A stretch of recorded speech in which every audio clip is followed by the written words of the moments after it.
Etsika natokana ho an'ireo vao nahazo diplôma baccalauréat no mizotra etsy amin'ny lapan'ny kolontsaina sy ny fanatanjahantena Mahamasina malalaka ny safidin'ireo mpianatra amin'ny fisafidianana ny université tsy miankina ianaran'izy ireo aorinan'ny baccalauréat.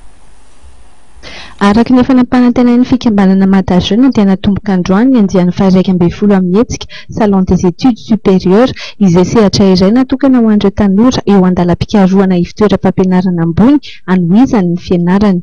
Anisan'ny mpandray anjarany sady mpiara-miasa ofisialy amin'ny hetsika ny sekoly ambony GSI.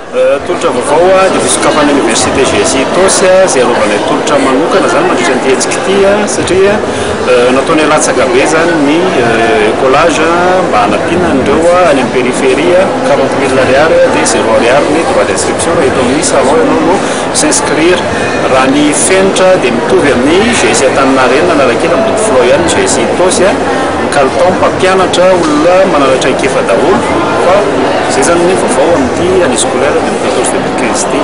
Amin'ny fahatelon'ny volana novambra izao ny fidirana ofisialy ho an'ny sekoly GSI fa ankoatr'izay dia misy ihany koa ireo sekoly ambony hafa izay miezaka hatrany hitondra zava-baovao ho an'ny mpianatra malagasy toy ny fiaraha-miasa amin'ny sekoly ambony vahiny.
Sambany ary voalohany eto Madagasikara ihany koa ny fanomezana fiofanana manokana momba ny fampandrosoana ifotony izay misy ny sekoly ambony mampiofana momba izany. Centre de formation professionnelle manofana tanora ho maty aminy eo amin'ny lafin'ny fampandrosoana.